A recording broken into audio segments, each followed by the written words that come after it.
तो हेलो दोस्तों, मैं बादलेश वाले गीता कॉलेज में आपका स्वागत है। दोस्तों, जो हमारी एसएससी जीडी और यूपी पुलिस के लिए हमने जो है वीर बैच स्टार्ट किया हुआ है, तो उसमें हम अपने क्वेश्चन बहुत ही इंपॉर्टेंट क्वेश्चन हम जो है अब कर रहे हैं, जो कि हमारे आने वाले जो एग्ज़ाम है हमारा जो आने वाला है फरवरी में, हमारा जो है यूपी पुलिस का होने वाला है। फरवरी के में ही हमारा जो है एसएससी जीडी का जो है एक्सपेक्टेड है कि हमारा हो सकता है, तो उनके लिए हम बेस्ट क्वेश्चन हम जो है डेली कर रहे हैं। तो जो हम डेली क्वेश्चन कर रहे हैं उनका रिवीजन आप जो है साथ के साथ करते रहिए, और मैं रोज़ आपको जो है नए नए क्वेश्चन भी आपको ऐड करता रहूँगा इस सीरीज़ में, कि जो कि आपके लिए इंपॉर्टेंट है। तो इसी प्रकार इंपॉर्टेंट क्वेश्चन में आज बहुत ज़्यादा इंपॉर्टेंट क्वेश्चन है, तो देखते हैं हम आज के हमारे क्वेश्चन क्या है।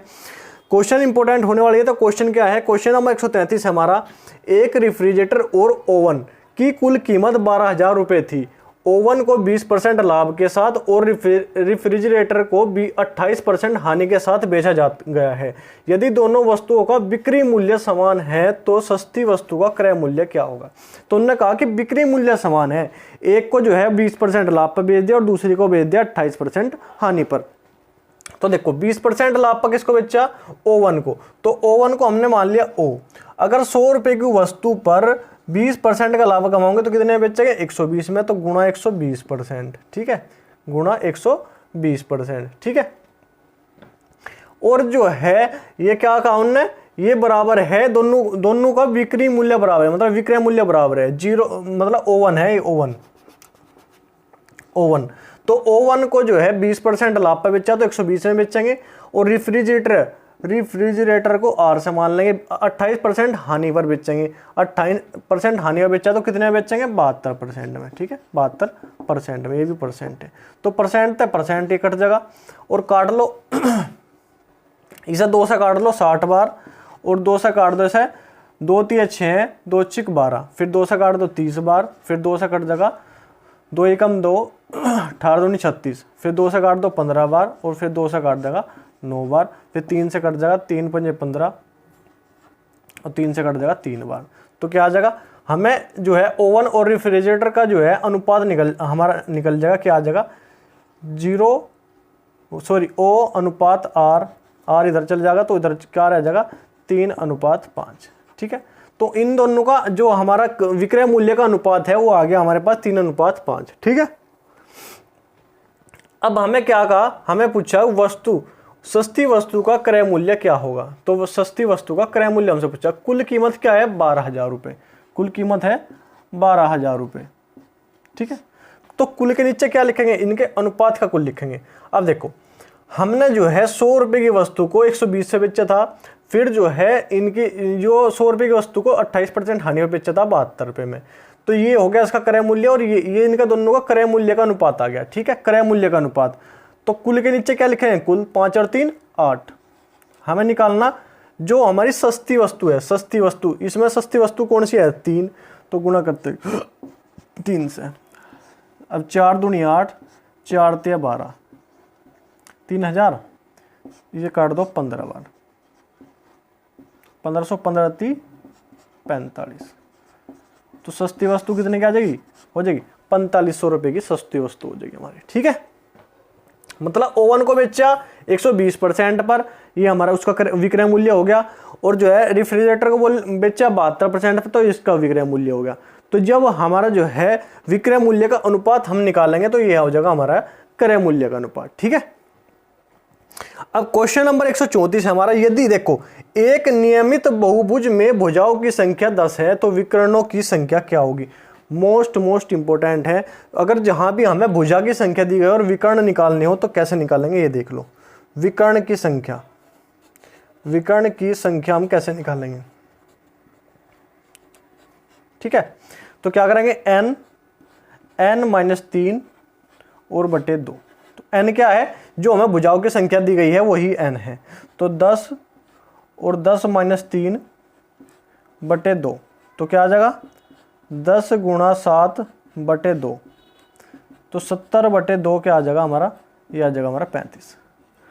तो विकर्णों की संख्या क्या आ जाएगी, विकर्णों की संख्या आ जाएगी 35। तो 35 में इसमें हम कितनी भी भुजा हो, 4 भुजाओं का हो, मतलब हमारा जो है आयत हो, वर्ग हो, कोई भी हो, पंचभुज हो, षटभुज हो, किसी का भी हमें विकर्ण निकालने हो तो इसी से हम निकाल सकते हैं, ठीक है। उसके बाद क्वेश्चन नंबर 135 हमारे पास, ए और बी एक कार्य को 42 दिन में पूरा कर सकते हैं, बी और सी उसे 56 दिन में पूरा कर सकते हैं। यदि बी अकेला इस कार्य को 70 दिन में कर सकता हो तो सी अकेला इस कार्य को कितने दिन में कर सकता है। अब देखो ए और बी हमारे पास है, फिर हमारे पास है बी प्लस सी।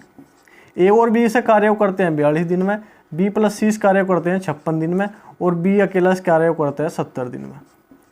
अब हमें क्या करना, इन तीनों का क्या निकालना, एलसीएम निकालना। अब 42, 56, 70 का एलसीएम हमारा थोड़ा बड़ा हो जाएगा, तो हम ऐसे निकाल लेंगे 42, 56 और 70 का, जिससे कि हमारा जो है जल्दी कार्य हो जाए। ठीक है, 2 से निकाल लेंगे 21 बार, 2 दूनी 4, 2 अट्ठे 16, 35 दूनी 70। ठीक है, 2 से काटेंगे 21 बार, 14, 35। ठीक है, 2 बार काटेंगे 21, 7, 35। फिर 3 से काटेंगे, 3 7 21, 7, 35। ठीक है, फिर 5 से काटेंगे 7, 7, 7। ठीक है, फिर 7 से काटेंगे 1, 1 और 1, ये 7 है।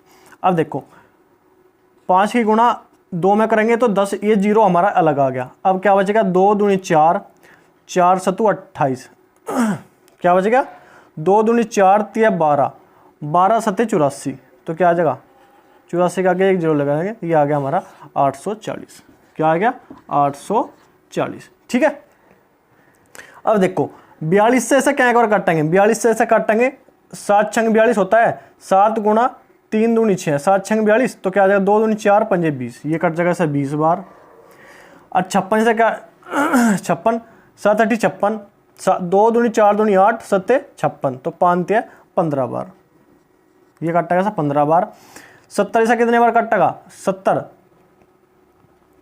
10, 5 दूनी 10, 7 70, तो 2 दूनी 4 3 12 बार, ये काटेगा 12 बार।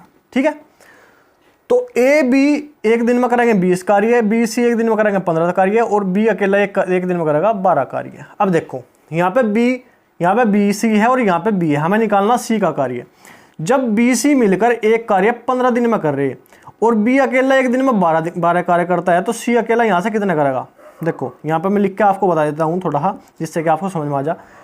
बी सी, बी का एक दिन का कार्य है, बी का एक दिन का कार्य कितना है, एक दिन का कार्य है, क्या दिया गया, 12 है।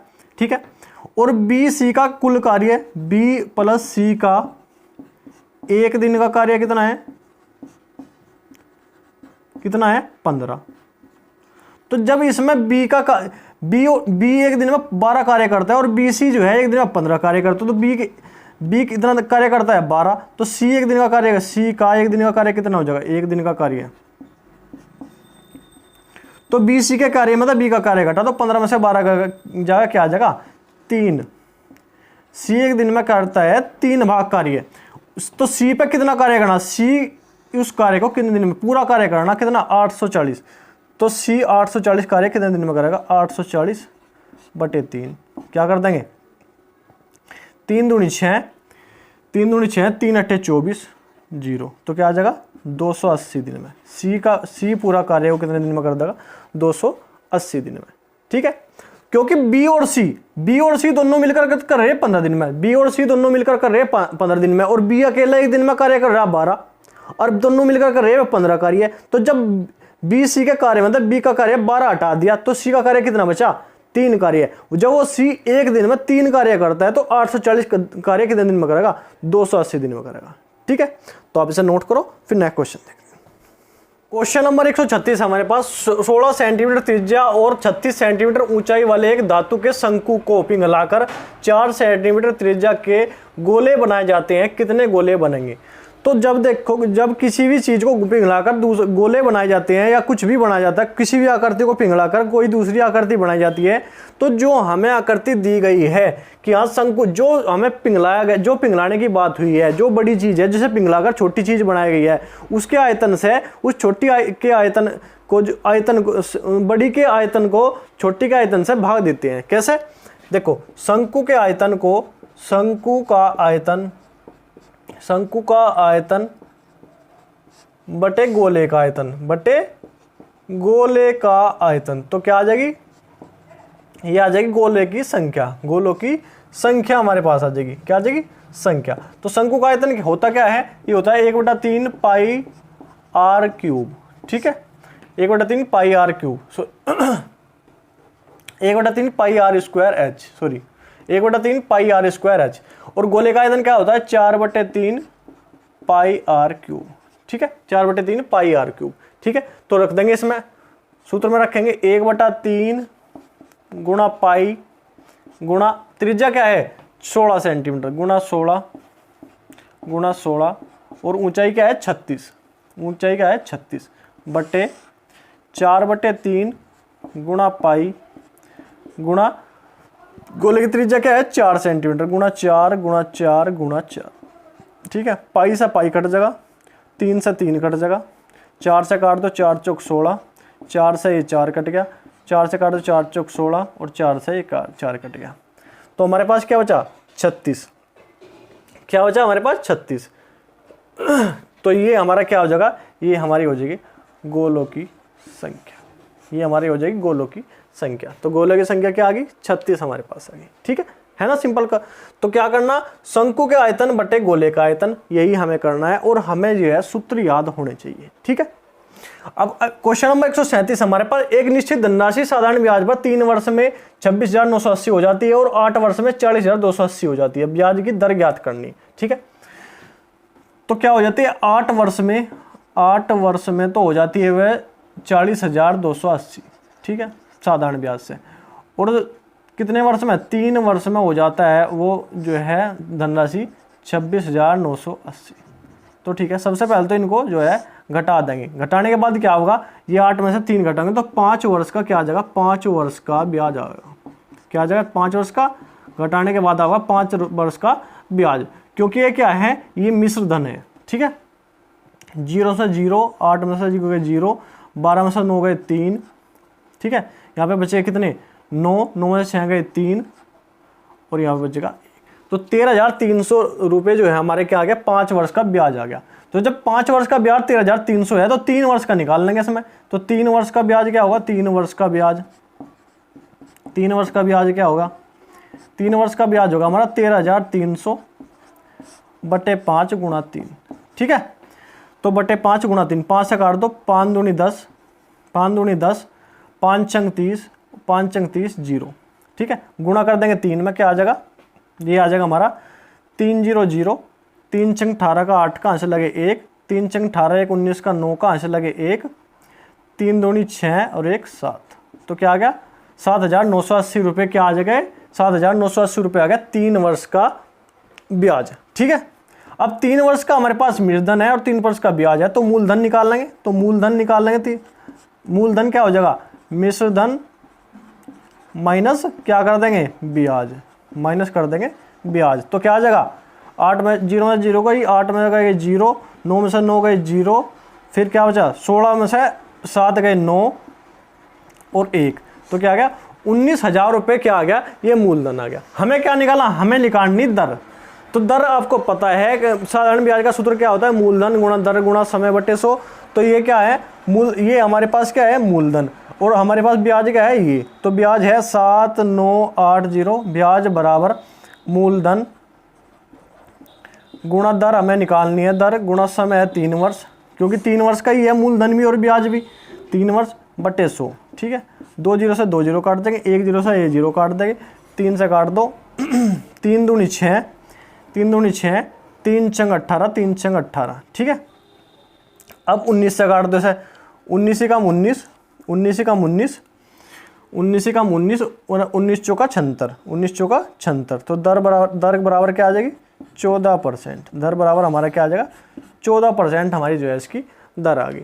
थोड़ा सा मैंने कैलकुलेशन इसलिए बताया कि 5 वर्ष का ब्याज, 3 वर्ष का ब्याज थोड़ा लिख के कि आपको समझ में आ जा। इसके जब आपको जो है लॉन्ग मेथड समझ में आ जाएगा तो उसके बाद शॉर्ट मेथड जो है आप खुद बना लोगे, कोई भी आपको दिक्कत नहीं होगी। क्यों? क्या करना है? देखो, अब हमें क्या करना है इसमें, जब भी हमारी जो है इसकी बात आवे कि हाँ ब्याज, और ये हमें ये देखना होता है कि कितना ब्याज से मिश्रधन कितना बना, ये इसका कितना परसेंट है, ब्याज जो है मिश्रधन का कितना परसेंट है, उसमें जो है परसेंटेज में निकालने में थोड़ा सा जो है आपको कैलकुलेशन ज़्यादा करनी पड़ेगी। ठीक है, तो ये सिंपल मेथड है जिससे कि आप जो है आराम से निकाल सकते हो। तो ये थे आज के क्वेश्चन। अगर क्वेश्चन आपको समझ में आ रहे, आप वीडियो देखते हो, क्वेश्चन अगर आपको समझ में आते हैं, आप कर पाते हो, तो वीडियो को लाइक कर करो, नहीं तो कोई दिक्कत नहीं है, ठीक है। तो आप जो है एक बार कमेंट भी कर करो कि आपके समझ आ रहा है या नहीं आ रहा, आपको जो है अगर आप जो है करने की कोशिश करते हो तो क्वेश्चन हो जाते हैं या नहीं हो जाते हैं, ठीक है। तो आप कमेंट भी जरूर किया करो। तो ठीक है, आज के लिए इतना ही। धन्यवाद। जय हिंद।